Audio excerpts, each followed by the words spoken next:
Hey, welcome to Viking Preparedness. I am Pastor Joe Fox. Gonna talk today about establishing security upon arrival, steps to take upon arrival at one's bug out location, BOL. Arrival, BOL, arrival steps. I don't know what I'm gonna title it yet. But first, and I'm gonna tell you a story. But first, this is what I did yesterday. Looks like baby diarrhea. And then over there, can you see it over there? What we used to have going on is I had 3 streams flowing across here. One came out right here, and flowed right through this brown pile to the lake, the pond. Another one flowed pretty similar out of here and then straight across through the weeping willow tree, which we planted there on purpose, and then into the pond. And then another one, a third one, came out up there by that pile of brown stuff right there and shot across in front of where we keep the four-wheeler.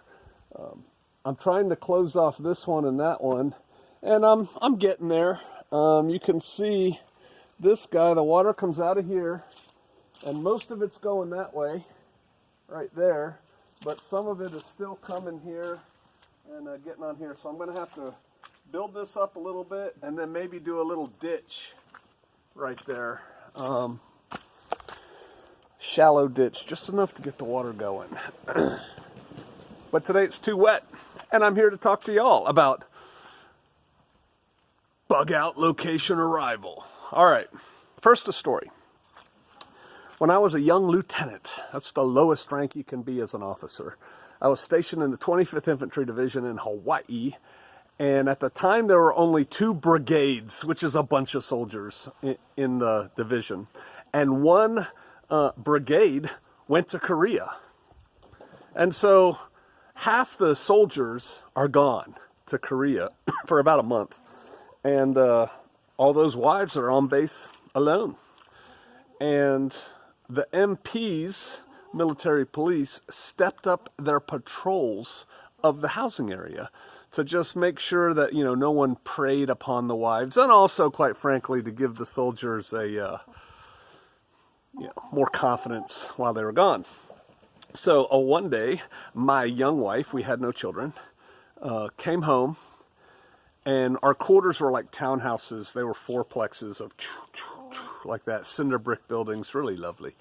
And she walks home and she opens up the front door. And when she opened up the front door to step in, she heard upstairs one of the bedroom doors very quietly click and shut.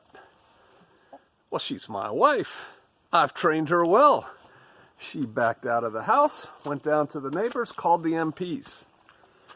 She said the world showed up immediately. Like 3 police cars. I used to drive around in police cars then. And a van showed up like, woof! And there were guys in the backyard, a lot of guys in the front part of the building. And it's like a response, right? And they had a dog, a working dog, a German Shepherd. And the guy said to my wife, hey, do you have any dogs? Do you have any pets? And she goes, yeah, we have a Doberman. And he said, all right, call it to the door. And so they basically like block her off with their bodies. They have their guns out. And she goes, Ranger, come here.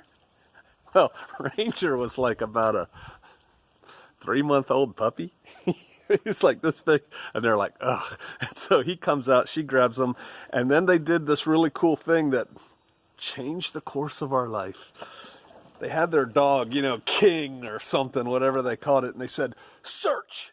And they let him go. And he ran around all downstairs, and then he ran up the stairs, and when he ran up the stairs, they came in. They wouldn't let her come in, but she's watching from outside. And he runs around all upstairs, and he comes down, and he gets his dog, and he backs out, and he goes, ma'am, we don't think there's anybody here because our dog would have reacted differently, but can we go ahead and search your house? Now, the way it changed our life is, that was really cool, what King did. So we've trained our dogs to do that. It's kind of neat. So she's like, yeah, go ahead. We didn't own anything then. And they searched the house and there's nobody there.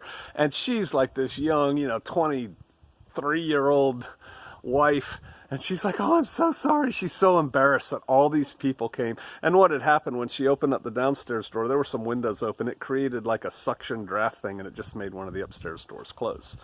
And so she's so embarrassed. They're like, man, that's why we're here. Don't feel bad at all. And if it happens again, call us again. And they were really cool about it. So I like that.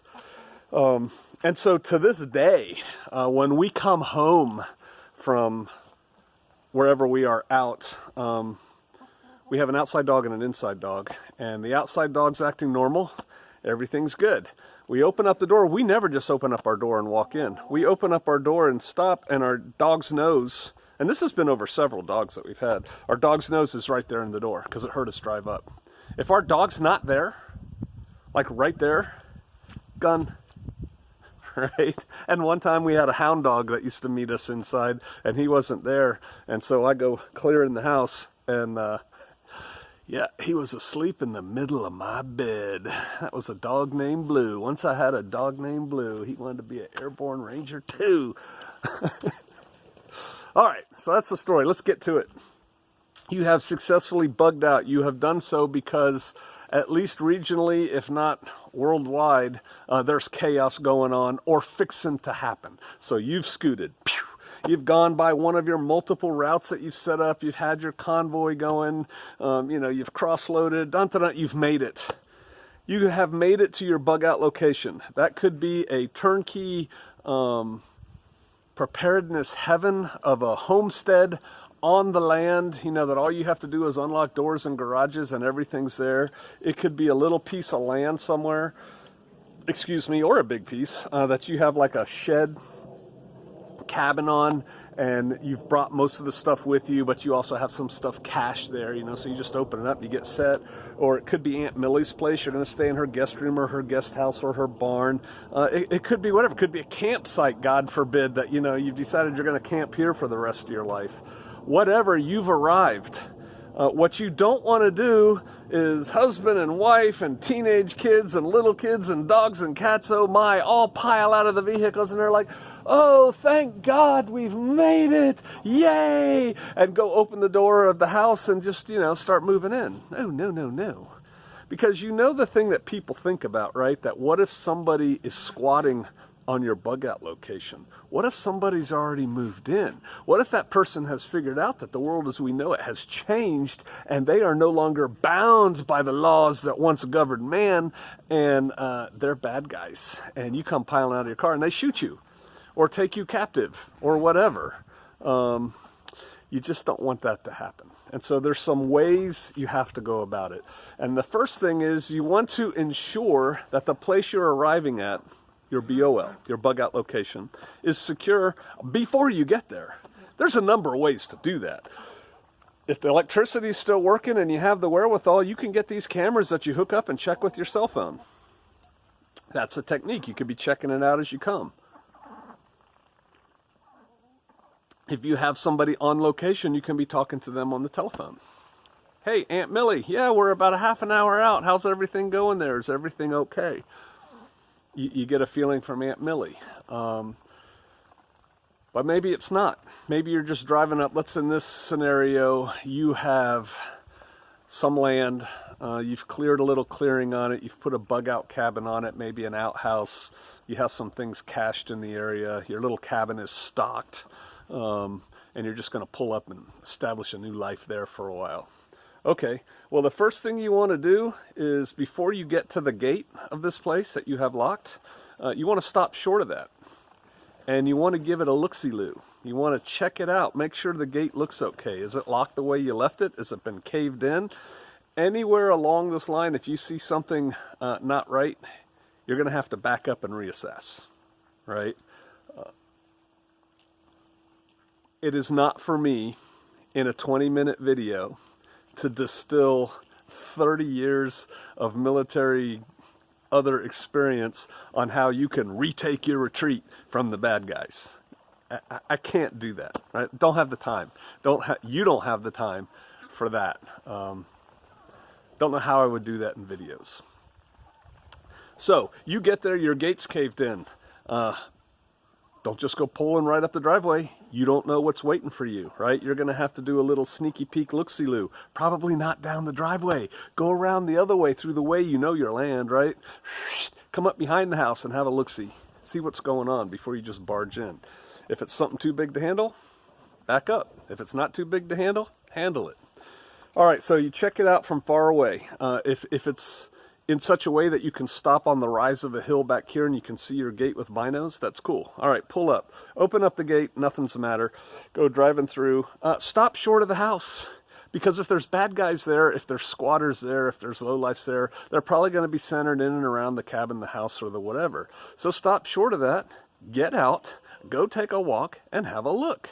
Again, I recommend you not walk down the driveway. That's where they're expecting you to come from. Right? I recommend you have something big with you in case you run into problems. Right? Everybody that's in the vehicles shouldn't just be sitting there complaining, I have to pee, yada, yada, yada. Get out and away from the vehicles. Everybody should be down and out behind that tree, behind that bush. Mama's got the 3 little ones around her, behind cover, and looking out to the best that you can while your reconnaissance party, which ideally should be 2 people. So if you're leaving people back and you're taking 2 people forward, you need friends, right? This is why you should be bugging out with your crew, with your friends, with your extended family, with your team. It takes people to do stuff like this. So you've got your main party back. You send your reconnaissance party out to have a look. Have a look-see-loo around the place. See what's going on. Make sure everything's copacetic. I would do all the way around the house, or at least where you can see all the way around the house, which is 2 angles. Everything looks pretty good. Okay, go back, get the people, bring them up. Or you may want to go up and actually check out the house at that time. Just give it an overlook before you just come piling in. Make sure everything's cool. Everybody shows up, you've cleared the house, it's fine. And I'm not saying you've got to open up your cabin and clear. Come on, be realistic here. You'll know if there's people there. But if you feel the need to do that, go ahead. I'm not. That's why I have dogs. Search. So you've done that. You've established that there's nobody there, security-wise. Did you lock the gate on your way in? If you're expecting more people and you have enough people, you want to post somebody watching the entrance to your place. That doesn't mean they're at the gate. They're in a place where they can see the gate, right, and interact. Good to give them a radio, and now you have a radio, and we're all on channel 3. Check, check. Yes, okay. Now we've got somebody watching the main avenue of approach into the place. Lock your gate, secure the place, get in, unload everything, get things set up, go around, start the fire if you need to, get life going, but never let your guard down on security. What are some things you're going to have to consider right away? What's your firewood situation for tonight, right? Because you're not going to arrive at your bug out location an hour after dawn. Right? You're just not. You may. Cool. You have all day to get ready. You want to be ready for when nighttime comes. So you got to get people to the bathroom. Everyone always has to pee when you arrive somewhere. Get them fed. Get bed down areas secure. Come up with your watch schedule. Who's awake when? Where are they watching from? What do they do if they see something? What do we do if all of a sudden we go to condition red? Red alert, battle stations! I had a friend who used to yell battle stations. He had about 6 dogs, and his dogs would go nuts. It's kind of cool. Where's everybody going to go? See, before you lay down, you got to know what you're going to do if you wake up to a bad situation. It's one of Robert Rogers' standing rules of order. Robert Rogers' rules of order. I should know this. Rip off my Ranger tab. But it's basically, before you lay down at night, know where you're going to link up if things get bad.